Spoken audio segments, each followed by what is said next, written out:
Case Study 10.1 Mealtime with the Toddler by Victoria Benditt. Meet Josiah. He's a 22-month-old boy. He lives with his mom and grandma. And because of his mom's work schedule, he does go to daycare during the day and gets home later in the evening. He is allowed to have juice and snacks whenever he wants, and he does not want to sit in his high chair to eat. He eats off his mom and grandmother's plate while they watch TV in the living room. There is a concern he's not getting enough to eat. The daycare and his mother are both frustrated with him not wanting to sit down. Describe the issues surrounding Josiah's mealtime behavior. Josiah has a sense that he can do whatever he wants because his mom and grandmother give in to him. He is allowed to have juice as well as snacks prior to dinner, and he's definitely filling up on the snacks and juice and doesn't want to eat much at dinner. They also don't make him sit in his chair and eat off his own plate. How can Josiah's mother and grandmother introduce new foods into his diet? They should start by being told that he has to stay in his high chair because of choking risk when walking and eating/drinking. While he is in his high chair, he can practice self-feeding instead of eating off his mom's plate. They should introduce new foods with familiar foods he's eaten before, and they should also make sure he's hungry when introducing new foods and that the mom and grandmom are also eating these foods. There should be a variety of foods also with different textures offered. They should never force Josiah to eat something he does not want to. This will cause a negative association with that new food. What suggestions can you give for between meal snacks for Josiah? In between snacks should be free from sweetened beverages and foods because this can blunt their limited appetite.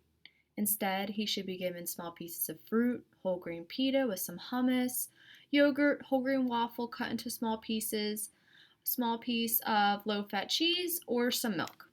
And a good portion size for a 2-year-old would be 2 tablespoons. What concerns do you have about giving Josiah unlimited access to apple juice in the sippy cup? He is definitely filling up on empty calorie juice, which is also contributing to extra calories and sugar intake.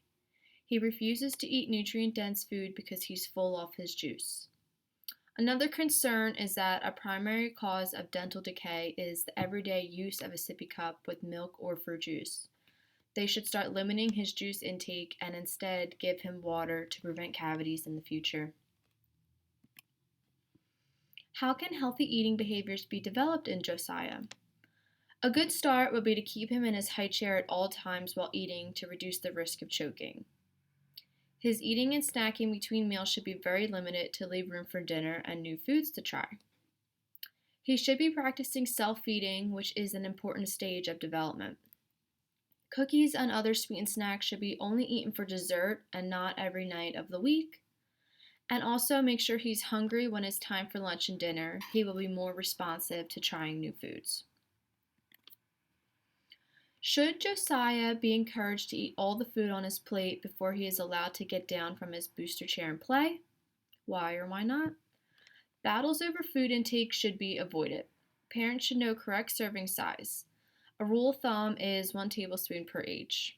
As long as they know their child ate the appropriate amount, they should not force to eat more than they want.